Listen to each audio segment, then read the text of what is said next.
Your table is over here, Grandma, right by the kitchen doors. You'll be able to hear everything perfectly. My granddaughter, Tiffany, said it with a bright, tight smile. She pointed a perfectly manicured finger toward a small, round table tucked into an alcove. It was covered in the same white linen as the others, but it stood alone, like a forgotten child in a corner. The grand ballroom smelled of lilies and expensive perfume. A string quartet played softly near the dance floor. I looked from the lonely table to the head table, a long, magnificent thing draped in roses, where my daughter Sharon was already seating herself. There was no spot for me there, not next to my only child, not next to the granddaughter whose wedding I had paid for. A cold knot formed in my stomach. It wasn't just my dignity at stake. It was the $75,000 from my retirement savings that had made this whole glittering affair possible. Tiffany patted my arm. We just wanted you to have a special spot, away from all the noise. The swinging doors to the kitchen swished open right then, releasing a blast of hot air, clattering dishes, and a man shouting about the salad course. Tiffany didn't seem to notice. 6 months ago, I was in my own kitchen. The morning sun was streaming through the window above my sink, lighting up the dust motes dancing in the air. My daughter, Sharon, sat across from me at my little formica table, stirring her coffee. The smell of cinnamon toast hung in the air. "Mum, it's her dream wedding," Sharon said, her voice smooth as butter. "She's pinned these pictures for years. The flowers, the venue. It's just a little more than we planned." I looked down at my hands, resting on the worn vinyl tablecloth. "It's a lot of money, Sharon. That's most of what Arthur left me." She reached across and covered my hands with hers. Her skin was soft, her nails professionally done. "I know. But think of the memories. Tiffany will be so happy. It's the only thing a loving grandmother would do." The words hung there between us. The only thing. I looked at her, my daughter, and saw the familiar mix of hope and expectation in her eyes. I wanted to be that loving grandmother. I wanted to secure my place in their lives, to be more than just a name on a Christmas card. So I opened my checkbook, the one with the faded picture of a robin on the cover, and I agreed. A month ago, I spent a brutal afternoon at a designer bridal boutique. The chairs were plush velvet, but my back started to ache after the first hour. The air was thick with the scent of new fabric and a faint, chemical sweetness. Tiffany came out in the fifth dress. It was covered in lace and tiny, sparkling beads. She twirled in front of the three-way mirror. "What do you think?" she asked, but her eyes were fixed on her own reflection. "It's beautiful, dear," I said softly. But the one with the simple neckline was also lovely. It reminded me of, "Oh, Grandma, that one was so dated." Sharon cut in, not looking up from her phone. "This one is what everyone is wearing." For 3 hours, I sat there. No one offered me a glass of water. I felt like a purse left on a chair, a walking checkbook whose only purpose was to be opened when the bill came. Tiffany chose the beaded dress, the most expensive one, of course. As she went to change, she didn't even glance in my direction. The silence from my corner of the room didn't seem to bother anyone at all. 2 weeks ago, the phone rang just as I was sitting down to watch the evening news. The weatherman was pointing at a big storm system on the map. It was Sharon. "Hi, Mum," she said, her voice rushed. "Listen, I'm so sorry to bother you, but there's been a tiny overage with the florist. You know Tiffany. She has her heart set on those peonies from Holland." "An overage?" I asked, a familiar pit forming in my stomach. "How much?" "Just 3,000, she said, as if she were talking about $3. "The caterer needs the final payment tomorrow, so if you could just transfer it tonight, That would be a lifesaver. I thought of my quarterly pension payment that had just arrived. It was almost exactly that amount. I closed my eyes, picturing my bank balance shrinking again. All right, Sharon. I'll take care of it. You're the best, Mom, she chirped. Then, just before she hung up, she added casually, once this is all over, we'll need to talk about that little roofing issue I'm having. Now, I was back at my forgotten table. The swinging kitchen doors were my constant companions, each whoosh of their passing a reminder of where I'd been put. The clatter of pots was deafening. One young waiter, rushing out with a tray of steaming plates, nearly ran right into my chair. He mumbled an apology without looking at me. I gripped my water goblet. My hands felt cold. I looked over at the head table. It was full of laughter and light. Tiffany was glowing, her new husband whispering in her ear. Sharon was holding a glass of champagne, telling a story to the man beside her. In the center of the table, between the best man and the maid of honor, was an empty chair. It was decorated with the same spray of white roses as the others. It was my seat, my conspicuously empty seat. It was then I understood I wasn't just out of the way. I was invisible. I twisted the thin gold band on my finger. It was the ring my Arthur gave me 51 years ago. He always called me his queen.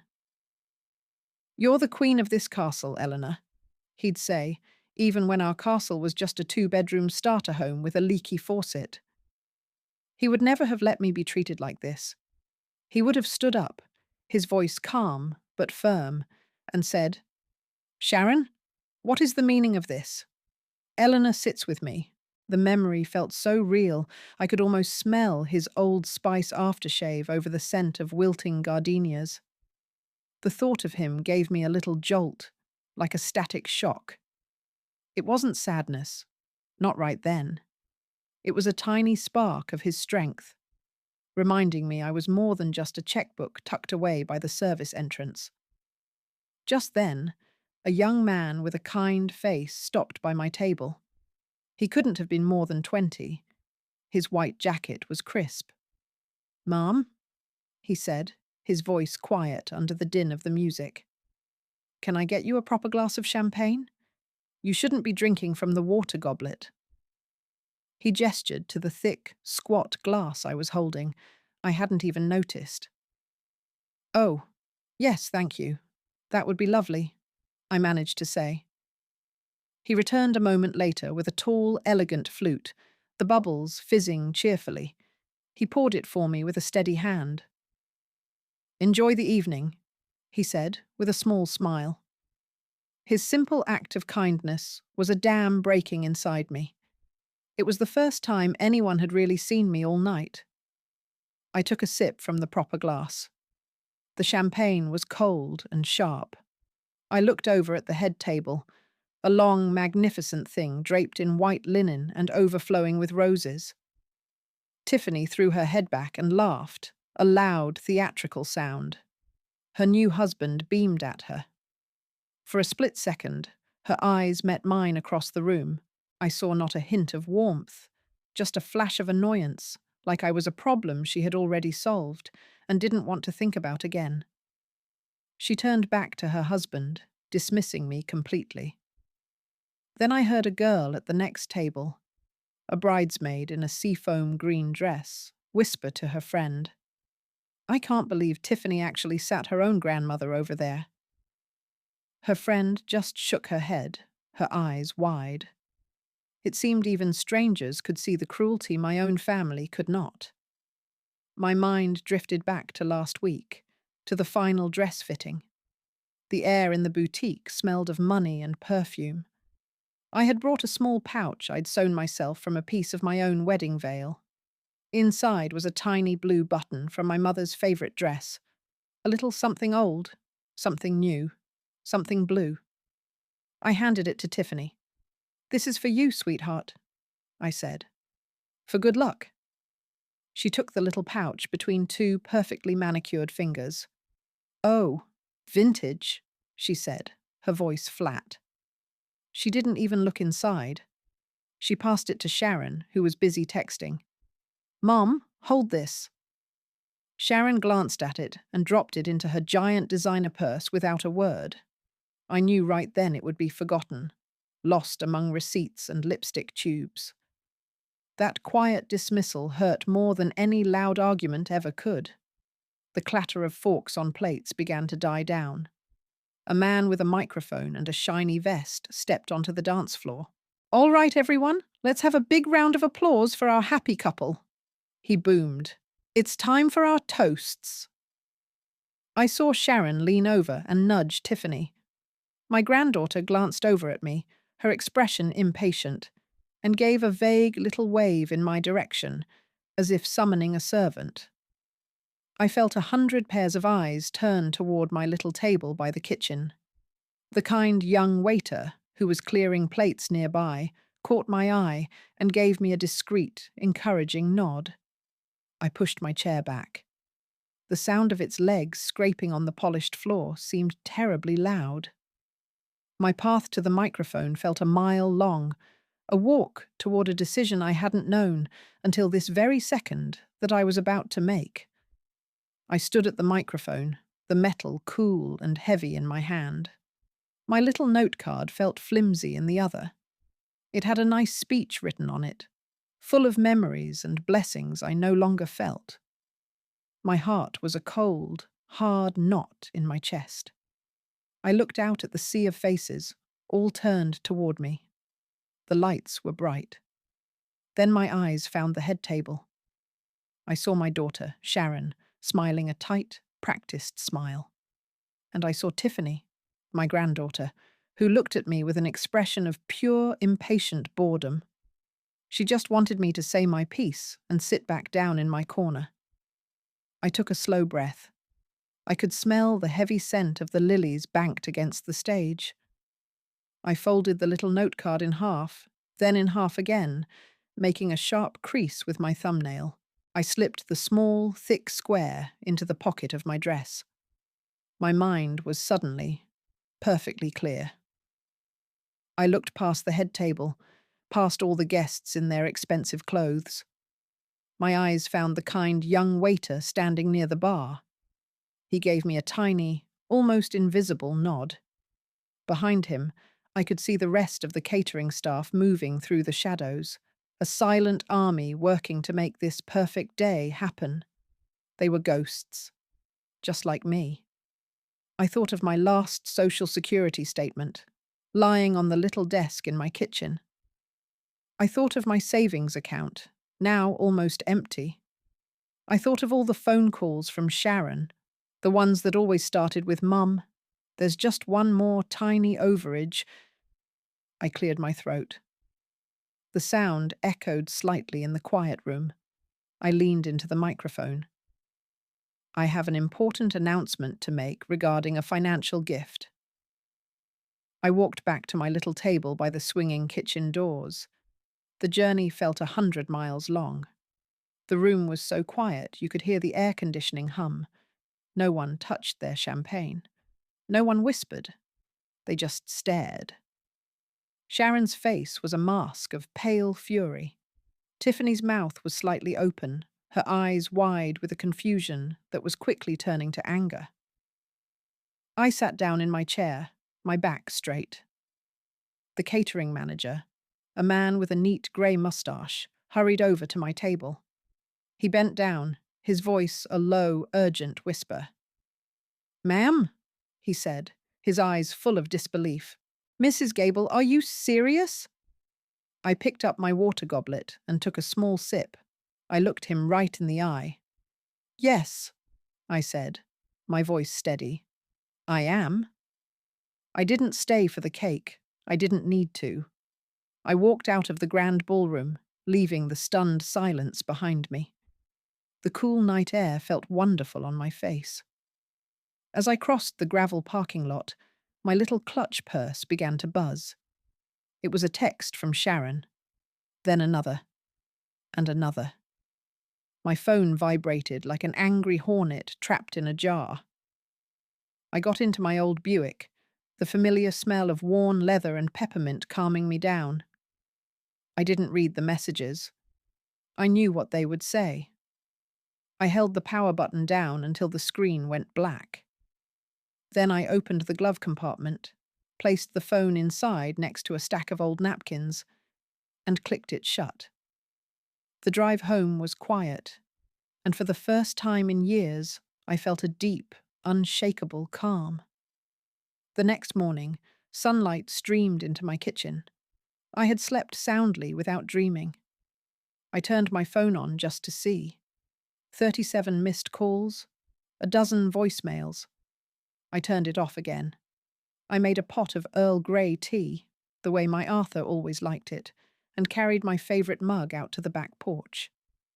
I sat in my old wicker chair and watched the little yellow finches squabbling at the bird feeder. The air smelled of damp earth and the roses climbing the trellis. For so many years, the silence in my house had felt like a weight. It was the sound of loneliness. But this morning, it was different. This morning, the silence felt like peace. My silence had been the price of admission to their lives, I thought to myself. I just decided I was done paying. The next morning, I woke up to the gentle chirping of finches outside my window, not to the shrill ring of an alarm clock. My phone, which I had left on the kitchen counter, showed 37 missed calls, all from Sharon or Tiffany. I ignored it. I made a pot of strong black tea, the way Arthur used to like it, and sat in my garden. The air was cool and smelled of damp earth and roses. For the first time in years, the quiet in my house felt like peace, not loneliness. After my second cup, I picked up the phone. I opened a single text message from Tiffany. It said, in all capital letters, "You have ruined everything." I took a slow, steady breath. My love was not a line of credit, and I was finally closing the account. I called the 24-hour number on the back of my bank card. "Yes, I'd like to authorize a wire transfer," I told the polite young man on the other end. I gave him the final payment amount for the wedding, the $25,000. But I changed the recipient to the catering company's corporate account, with a note that it was for staff bonuses. "Certainly, ma'am," the man said. "Just a moment. For security, can you please verify a recent address change request for your monthly statements?" A cold dread washed over me. I never made a request like that. I found my late husband's old lockbox in the back of his closet, tucked behind a stack of wool blankets. It was heavy and cool to the touch. The key was on my regular keychain, a place I hadn't thought to look in years. The lock made a satisfying click when it opened. Inside, the air smelled of old paper and cedar. There were birth certificates, our marriage license, and the deed to the house. Tucked into a side pocket was a small, crisp business card for Arthur's estate lawyer, Davis and Associates. The name on the card was Eleanor Davis. I picked up my kitchen phone, the one with the long, curly cord. My hand was perfectly steady as I dialed the number. "Davis and Associates, how may I direct your call?" a professional voice asked. "I'd like to make an appointment with Ms. Davis," I said, my own voice clear and firm. "It's a rather urgent matter." She had an opening the very next day. I had just finished my lunch when the banging started. It wasn't a knock. It was a frantic, angry pounding on my front door. I looked through the peephole. It was Sharon and Tiffany. Their faces were twisted with rage, their mouths open as they shouted my name. I didn't open the door. "Mother, you open this door right now!" Sharon shrieked, her voice muffled by the thick wood. I leaned my forehead against the cool door frame. "I am not discussing this while you are shouting," I said, my voice just loud enough for them to hear. "You will regret this," Tiffany yelled. "You'll be old and all alone. And you'll have no one. They kept on for another 10 minutes. Finally, I heard them stomp down the porch steps.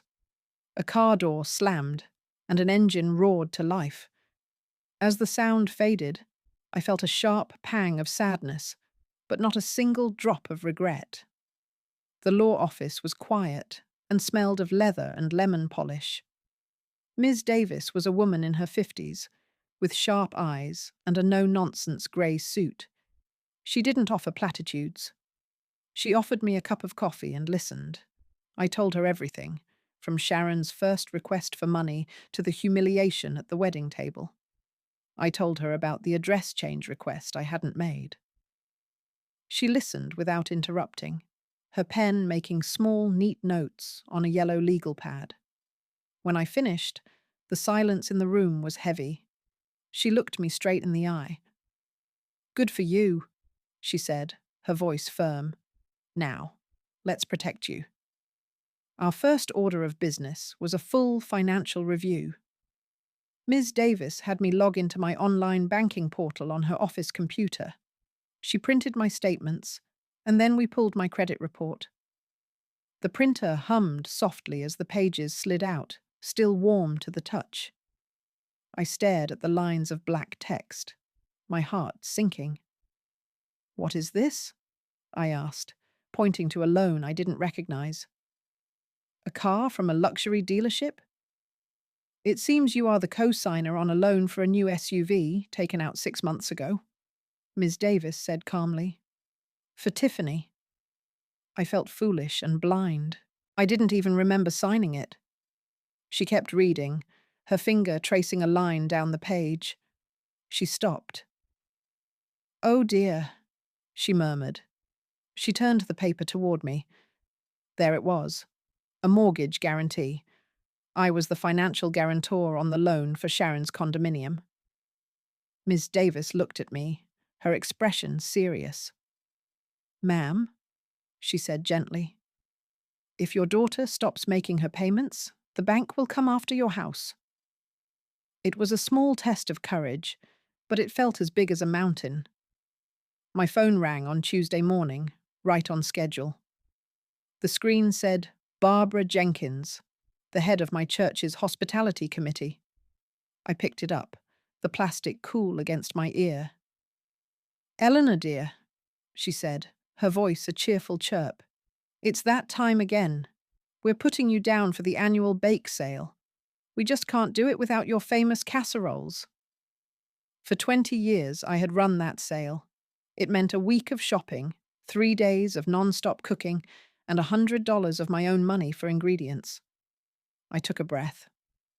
"Barbara," I said, my voice quiet but steady. "I'm sorry. I won't be able to do that this year." There was a stunned silence on the other end. "Oh," she finally said. "Is everything all right?" "Everything is just fine," I told her. "I'm simply taking some time for myself." It felt liberating. That afternoon, instead of scrubbing pans, I sat in my armchair with a novel I'd been meaning to read for months. The sun streamed through the window, warming the pages in my hands. A few days later, a large manila envelope arrived in the mail. It was stiff and heavy. I slit it open with my letter opener, the sound a neat little rip in the quiet of my kitchen. Inside was a thick, cream-coloured card. On the front, in elegant script, it said, "Thank you." I opened it. It was signed by all 42 members of the wedding catering staff. Many had added their own little notes in the margins. "This paid for my son's braces," one wrote. Another said, "I can finally finish my last semester of college because of you." A woman named Maria had written, "God bless you, Ma'am. This covered my mother's medicine." I read every single word. Then I went to the junk drawer, pulled out the roll of Scotch tape, and taped the card right in the middle of my refrigerator door. It was my new armor. Every time I reached for the milk, I saw it, and it made me stand up a little straighter. The next morning, I had my regular call with Ms. Davis. The air from the AC vent hummed softly. "The letters are ready to go out," she said, her voice all business. "Registered mail. They'll have to sign for them." "What do they say exactly?" I asked, twisting the phone cord around my finger. "They state, in no uncertain terms, that you will no longer be providing any financial support, effective immediately," she explained. "They also outline the legal steps we are taking to investigate and remove your name from all loans and liabilities. It's time to draw the line, Eleanor." I looked at the thank you card on my fridge. "Yes," I said. "It's time." After we hung up, the house felt profoundly still. It wasn't an empty silence anymore. It was a peaceful one. The first call came on Friday. It was a man from a luxury car dealership, his voice smooth as oil. "Good afternoon. I'm calling for Eleanor Vance regarding a late payment on a 2023 Navigator." I didn't panic. I just sat at my kitchen table, looking out at the bird feeder. "I believe you'll need to speak with the primary borrower on that loan," I said calmly. "Her name is Tiffany Miller." "Well, ma'am, your name is on here as the co-signer," he pressed. "You're just as responsible." "I am a co-signer who was added without full disclosure of the terms," I replied, using the exact words Ms. Davis had taught me. "My legal counsel will be in touch." I hung up the phone before he could say another word and immediately called my lawyer. The car wasn't my problem anymore. Sharon's call came an hour later. It wasn't a call. It was a storm. "Mother, what have you done?" she shrieked, her voice high and thin. "The HOA is going to put a lien on my condo. The payment is due and I don't have it. You have to help me." The old panic tried to flutter in my chest, the familiar urge to smooth things over, to write a check. I closed my eyes and pictured the thank you card on my refrigerator. "I'm sorry to hear that, Sharon," I said, my voice even. "I have confidence you'll figure something out." Then I hung up. A few minutes later, I saw my neighbor Carol walking her little dog. I went outside to get the mail. "Everything okay, Eleanor?" she asked, pausing by my rose bushes. "I saw Sharon's car parked down the street from your house late last night. She was just sitting in it for the longest time." I took Ms. Davis's advice. The next afternoon, a polite young man came and installed a tiny security camera, no bigger than a thimble, above my front door. He smelled faintly of sawdust and patience. He showed me how to open the app on my old iPad, tapping the screen with a gentle finger. "You just press this little icon here, ma'am," he said, "and you can see everything." Suddenly, my own welcome mat appeared on the screen, looking small and a little faded. I could see the crack in the concrete step I kept meaning to patch. I spent the rest of the day checking the feed, watching squirrels chase each other, and the mailman drop letters into the box. It felt like I was taking back my little patch of the world, one silent pixel at a time. It was another small step in reclaiming my territory and my peace. A week later, the mailman brought a certified letter. I had to sign for it on his little electronic pad, my hand shaking just a bit. The envelope was stiff and important feeling. I slit it open with one of Arthur's old letter openers, the one with the brass handle shaped like an eagle. Inside, the words jumped out at me. "Mortgage company. Notice of default." Sharon's name. My name. My heart did a little flutter kick against my ribs. The air conditioner hummed, suddenly loud in the quiet house. I picked up the phone and dialed Ms. Davis's office. Her secretary put me right through. "Ms. Davis," I said, my voice steadier than I felt. "I've received a letter." "Read it to me, Eleanor," she said, her voice calm and clear. I did. When I finished, There was a short pause. "Don't you worry. Just put it in an envelope and mail it to my office. We were expecting this." I immediately forwarded it to her, just like she said. Ms. Davis called me 2 days after she received the letter. The connection was crisp and clear. "Eleanor, I've filed the petition with the court," she said. No small talk. "We are formally seeking to have your name removed as guarantor.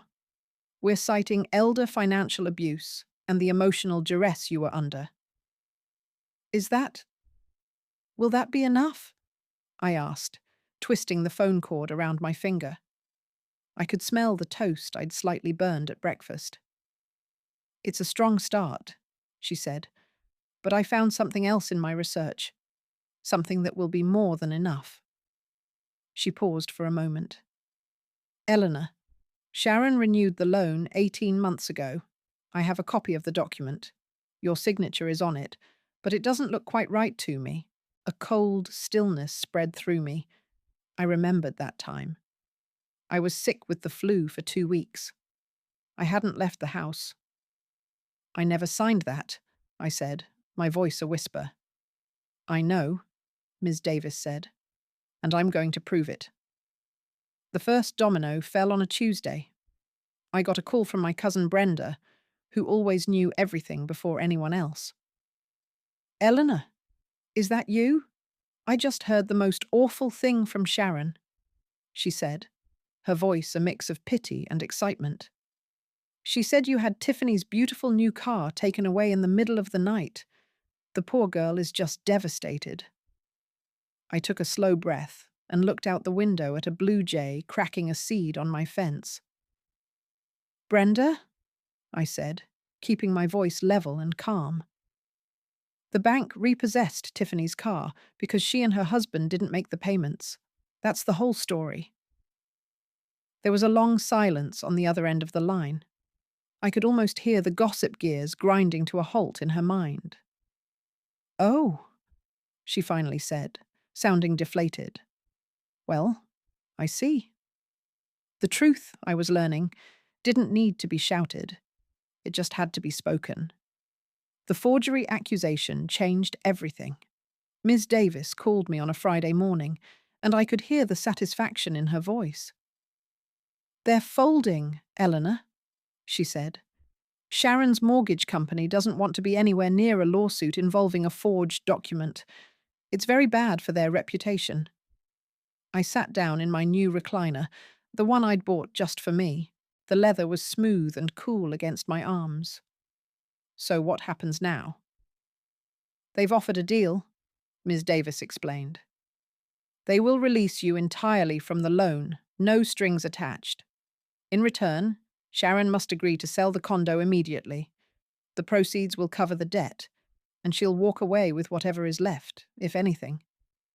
She made it sound so simple, so final. "Does she have a choice?" I asked. "No," Ms. Davis said simply. "She does not." I spent one evening learning how to use the security camera on my old iPad.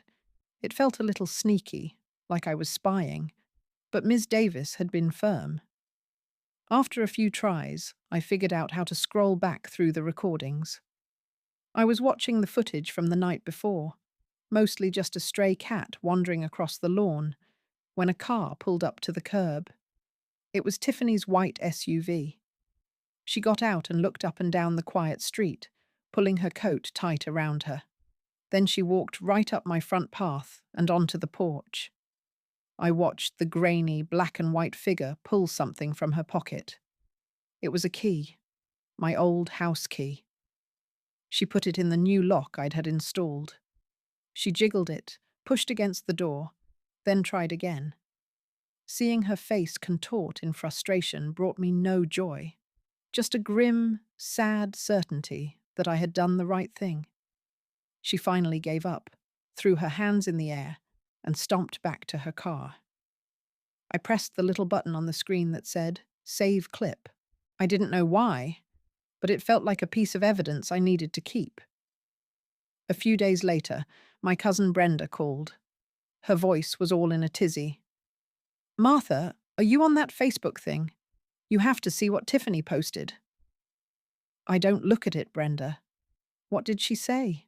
I asked, stirring my afternoon tea. The little metal spoon clinked against the china. Oh, it's just awful. All this nonsense about being cut off by a toxic family member and learning who your real family is. It's as plain as day who she's talking about.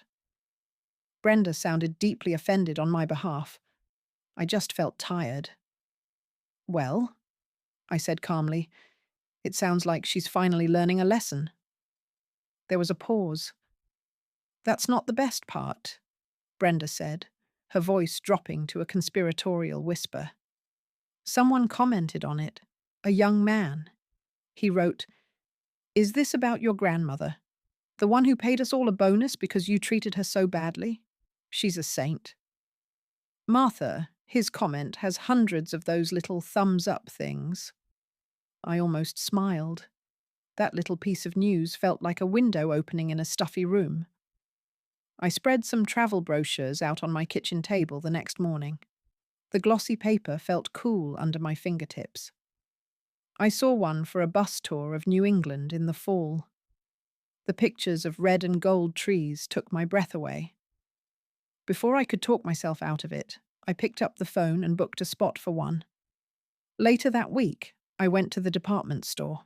I walked right past the sensible luggage I always used for family visits and bought a sleek, new suitcase on 4 little spinner wheels. It was a lovely shade of blue. Then I bought a pair of expensive walking shoes, the kind with thick, bouncy soles. The young man at the cash register smiled. "Going somewhere nice?" he asked. "I think so," I said, handing him my credit card.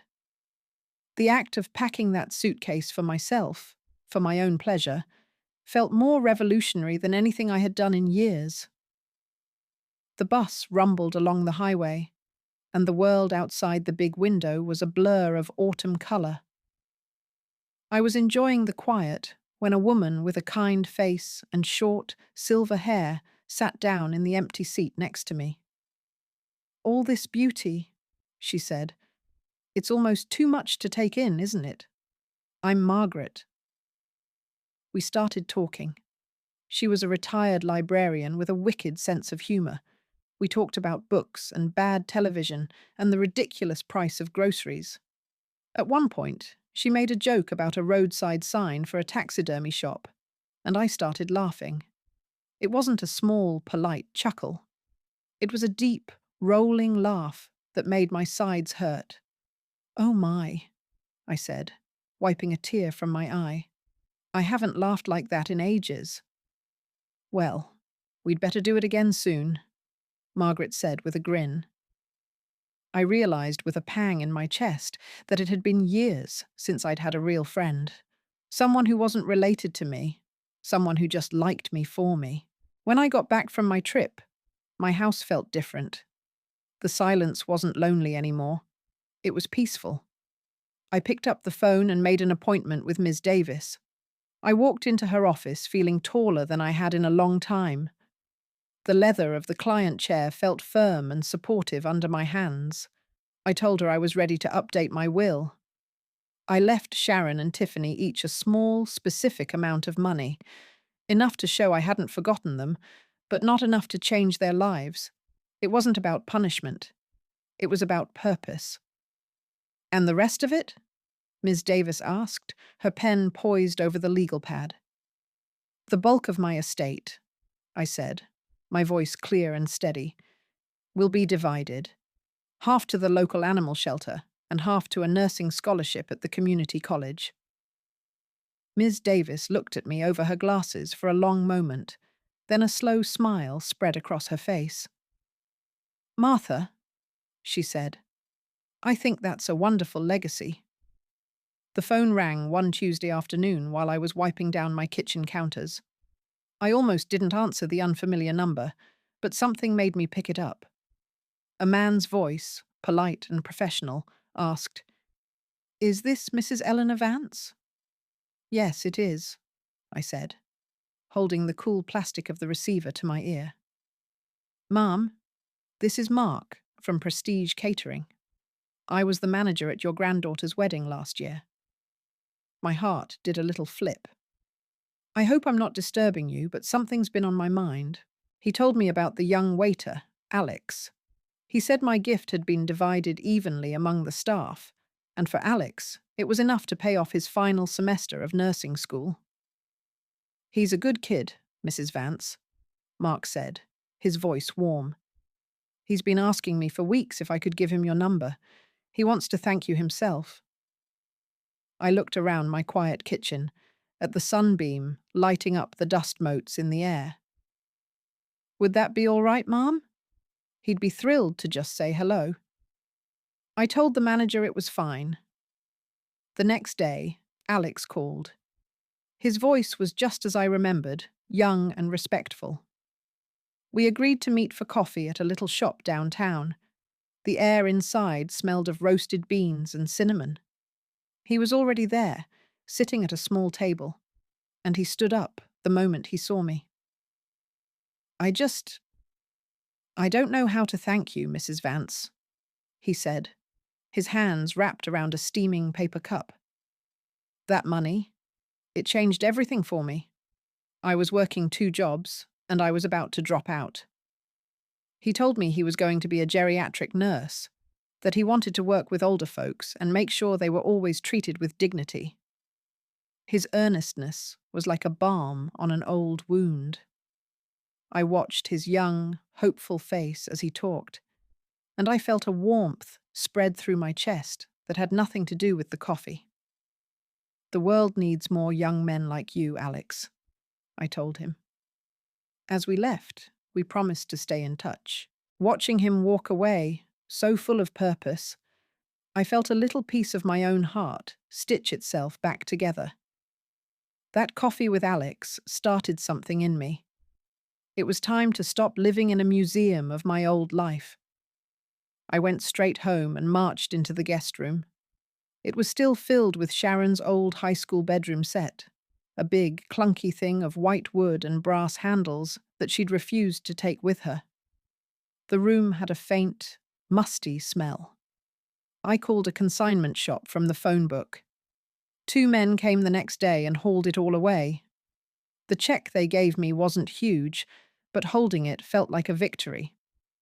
I took that check right to the furniture store. I spent 2 hours trying out chairs until I found the perfect one.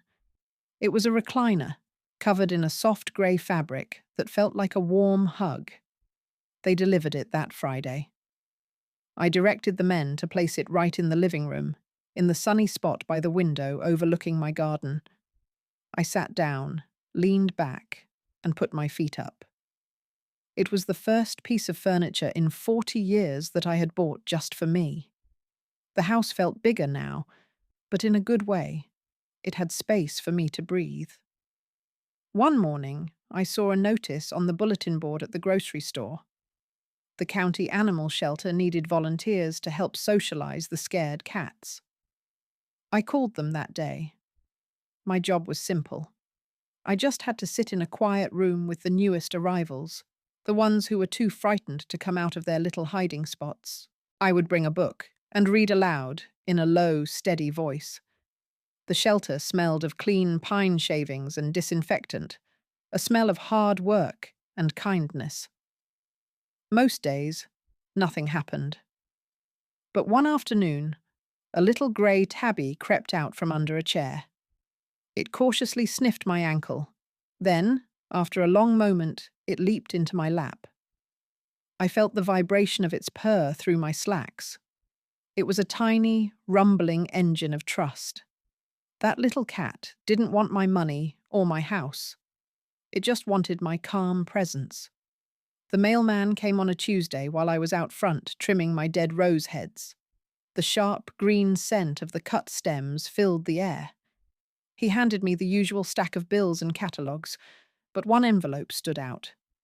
It was thick, made of expensive cream-coloured paper, and addressed in my daughter Sharon's looping, dramatic handwriting. It felt heavy in my hand, as if weighed down by all the words inside. I could feel the anger and the demands right through the paper. I knew every sentence would be a carefully crafted guilt trip, a list of all the ways I had failed her. I walked back inside, through the kitchen, and straight to the living room fireplace. I took a single match from the little ceramic box on the mantel. I struck it, and the small flame flared to life. I held the corner of the unopened envelope to the fire and watched it catch. The paper curled, turning black at the edges, and I didn't look away until every last one of her words had turned to ash. My neighbour Carol caught me trimming my rose bushes one afternoon. Her own yard was a riot of colour, and she always had dirt under her fingernails. "Eleanor," she said, leaning on the fence, "you have to come to my book club. We meet Wednesday. I'm making a lemon pound cake." I felt a knot of nerves. "Oh, Carol, I don't know. I'm not much of a joiner." "Nonsense," she said firmly. "We need a sane voice. Last month, Brenda tried to convince us the whole book was a metaphor for her plumbing issues." I went. The women were loud and funny, sitting in Carol's cosy living room that smelled of lemon and old paper.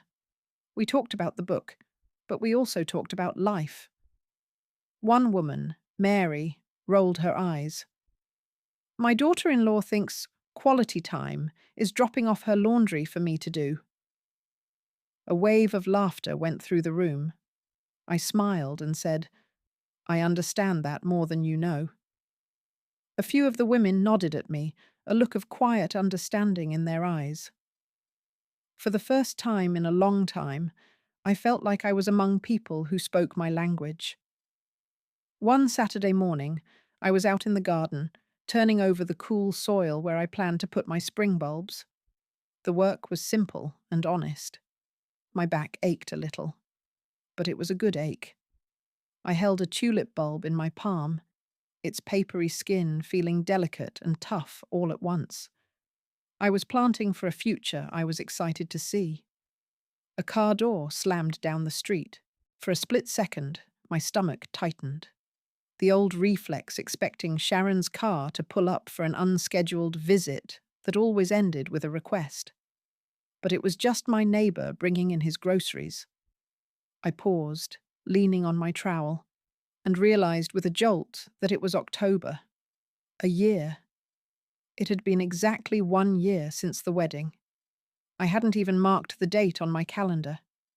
The memory of that night felt distant now, like a story I had read about someone else. A foolish old woman I no longer recognised. I finished planting the last bulb, patting the earth down firmly around it. The phone rang that afternoon. It was my cousin Mildred, who always knew everything before anyone else. "Eleanor, did you hear?" she started, without so much as a hello. "Sharon had to move. She's in that little apartment complex over by the highway." I kept my voice even. "I hope she's comfortable there." "And Tiffany," Mildred went on, her voice filled with drama. "She and that husband of hers are living with his parents to save money. Can you imagine?" I felt a brief, distant pang of sadness. Not for the women they were now, but for the little girls they used to be, before everything became about money. The feeling passed as quickly as it came. After I hung up, my phone buzzed with a text from a number I didn't know. I opened it. It was a picture of a tiny, red-faced baby wrapped in a hospital blanket. Below the picture were just a few words. They felt like a stone thrown through a quiet window. "This is your great-grandson. Don't you care?" I stared at the screen, at the tiny, wrinkled face of a baby I didn't know. The hum of my refrigerator suddenly seemed very loud in the quiet kitchen. This wasn't a joyful announcement. It was a key, designed to unlock my door and my bank account. It was a test. I thought of my late husband, Arthur. He once told me, "Ellie, don't ever let them mistake your kindness for weakness." They had mistaken it for years. They thought this picture, this new life, was the one thing I couldn't refuse. My thumb moved over the smooth glass of the screen. I found the option to block the number. I pressed it without a moment's hesitation. The little text bubble disappeared. I set the phone face down on the counter and picked up my cup of tea. It was still warm. The silence in my house was my answer. A few weeks later, a thick, creamy envelope arrived in the mail. Inside was a formal graduation announcement and a handwritten note from Alex, the kind young waiter from the wedding. "I wouldn't be graduating without your help," he wrote. "I would be honored if you would come." I sat in the vast, echoing auditorium between his parents. His mother, a warm woman with kind eyes, squeezed my hand. "Alex has told us so much about you," she whispered. "You are his angel." I just smiled and said, "He's a fine young man. You raised him well." When they called his name, Alexander Petrov, he walked across the stage, looking so tall and certain in his cap and gown. He accepted his nursing diploma, and as he turned, he scanned the crowd. His eyes found mine, and his serious expression broke into a wide, brilliant smile. He gave me a small nod, a private acknowledgement just for me. A wave of pride washed over me, so clean and simple it almost made me cry. This was what family was supposed to feel like. The old house felt too big for one person. My footsteps echoed on the hardwood floors Arthur and I had installed ourselves 30 years ago. The silence wasn't lonely anymore, but it was vast. I'd stand at the bottom of the stairs, looking up, and my knees would ache just thinking about the climb. The big yard, once my pride and joy, had become a weekly tyranny of mowing and weeding. I made my decision over a cup of tea one Tuesday morning. I called a realtor my neighbor Carol had recommended. "I'm ready to sell," I told the cheerful young woman on the phone. "Wonderful. We can get the paperwork started this week," she said. "When were you thinking of listing?" "As soon as possible," I said, looking at the dust motes dancing in a sunbeam. "Sooner the better." The "for sale" sign went into the lawn that Friday. I thought it would take months. It sold in 6 days.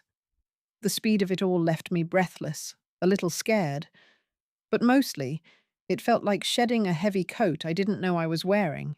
My new place was a bright 2-bedroom condo in a community for people over 60. It smelled of fresh paint and new beginnings. The refrigerator hummed a steady, peaceful tune, and from my second-floor balcony I could see a sparkling blue pool and a garden full of rose bushes I didn't have to prune myself.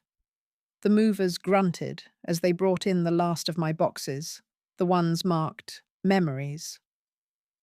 Just as I was about to tip them, there was a cheerful knock on the open door. It was Margaret, my friend from the New England bus tour. She lived 3 doors down. "Well, hello there, neighbor," she boomed, holding up a plastic pitcher beaded with condensation. "I figured you could use either a hand or a glass of my famous sun tea." I smiled, a real unstrained smile. "The tea sounds heavenly, Margaret. Thank you." She poured me a glass, the ice cubes clinking. "There's a potluck at the clubhouse tonight," she said. "You should come. Low pressure. Easiest way to meet folks." An invitation. Just like that. I hadn't realized how much I'd missed the simple kindness of a neighbor. Later that afternoon, I sat on my new bed, surrounded by cardboard boxes. I opened one labeled Keepsakes, and my fingers found the small, worn velvet box. Inside, nestled on faded satin, were my mother's pearls, the ones Tiffany had dismissed with a flick of her wrist. I lifted them out. They felt cool and heavy in my palm, glowing with a soft light that the expensive diamonds on Tiffany's wedding dress never could. On impulse, I fastened the delicate clasp around my neck. I walked to the bathroom mirror and looked at my reflection. They weren't old-fashioned. They were classic. They settled against my skin as if they belonged there. I picked up my phone and called Margaret. "I think I know what I'm wearing to the potluck tonight," I told her. "Oh, something fancy?" she asked, a laugh in her voice. "No," I said, touching the pearls gently. "Something timeless." For the first time in years, I liked the woman I saw in the mirror. My little housewarming party was just a few friends on my new balcony. I'd strung up some simple solar-powered fairy lights that twinkled as the sun went down. Margaret was there, and Carol from my old neighborhood, and Alex, the young man from the catering staff, who was now a nursing school graduate. A couple of women from my new book club came too. It was my own little collection of good people. We drank iced tea and ate cheese and crackers. The air was warm and filled with the comfortable murmur of real conversation. "This place is just wonderful, Mrs. Gable," Alex said, leaning against the railing. "You look so happy here." "I am, Alex," I told him, and the truth of it settled deep in my bones. Happier than I've been in a very long time. "Well, we're all lucky to have you," Margaret added, raising her glass. As they left one by one, I stood on the balcony alone for a few minutes, watching the lights come on across the community. It felt safe. It felt right. I wondered, just for a second, if Sharon or Tiffany even knew I had moved.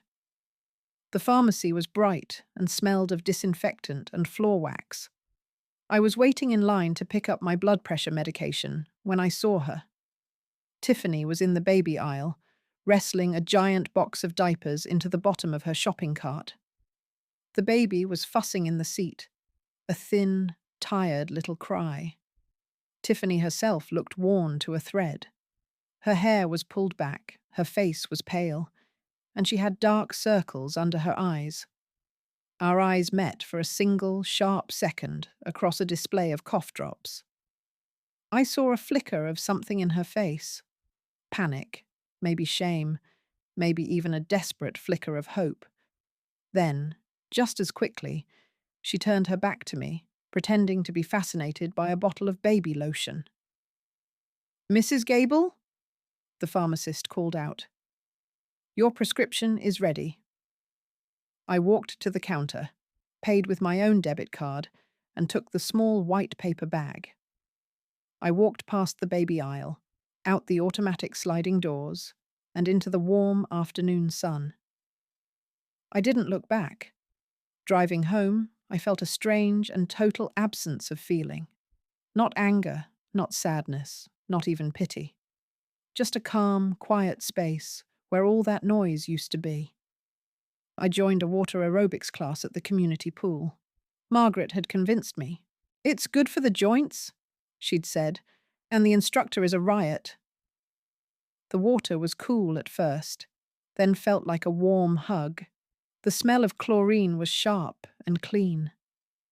I lifted my knees and kicked my feet, surrounded by a dozen other women in bright floral swim caps. The feeling of weightlessness in the water was wonderful. My old aches seemed to float away.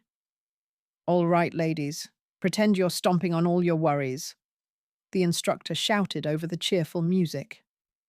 I laughed with the other women as we splashed around, feeling younger than I had in decades. "My doctor would be so proud of me," the woman next to me puffed. I just smiled. I was proud of me. My first Social Security check was direct deposited to my new bank account at my new address. I sat at the little desk in my spare bedroom and opened my banking app on the iPad Alex had helped me set up. The hum of the small computer fan was the only sound in the room. I saw the deposit, then the total balance. It was healthy and stable. I took a sip of my morning tea, the ceramic mug warm in my hands. I looked at the number on the screen. It wasn't a fortune, but it was enough. More than enough. "It's all mine," I whispered to the empty room. The feeling was one of deep, quiet security, a sturdy foundation I had built for myself. Margaret showed me a brochure for an Alaskan cruise. We were sitting in the clubhouse, the air conditioning a gentle hum against the afternoon heat. The pictures of glaciers and whales were breathtaking, a blue so deep it didn't look real. "Look at this one," she said, tapping a photo of a whale's tail splashing out of the water. "Can you imagine?" "Arthur and I always talked about going to Alaska," I said, tracing the glossy image with my finger. "It was a dream we never got to." "He wanted to see the bears." Margaret looked at me over the top of her reading glasses. "Well," she said gently, "what's stopping you now?" I looked from her kind face to the brochure, and a simple, powerful thought bloomed in my mind. Nothing. Nothing at all. I was sitting on my balcony, reading a book from my book club. The sun had set, and the little solar-powered lanterns I'd bought cast a soft, warm glow. The crickets were starting their evening song. My phone, sitting on the small table beside my iced tea, suddenly buzzed. The screen lit up with a call from an unknown number. I felt a tiny, familiar jolt in my stomach, a ghost of old anxiety. I looked at the number for a second. It could have been anyone. It could have been them. I picked up the phone, pressed the silence button on the side, and placed it face down on the table. The buzzing stopped. I took a slow sip of my tea, picked up my book, and found my page. The story was just getting good, and I wanted to see what happened next. I was watering a pot of brilliant pink petunias on my balcony railing. The morning sun was warm on my face, and I could smell the damp earth and the sweet scent of the flowers. Below, I could hear the cheerful sounds of my new community, the gentle splash from the pool, the laughter of a few men playing cards at a patio table. A neighbour, walking his little dog on the path below, looked up. "Morning, Helen," he called out. "Those petunias are looking lovely." I smiled down at him. "Good morning, Bill. They seem to be enjoying the sunshine." He waved and walked on. I finished with the watering can and rested my hands on the railing, looking out at the clear blue sky. I took a deep breath, filling my lungs with the fresh air. I felt a profound sense of peace settle over me, quiet and complete. I was home.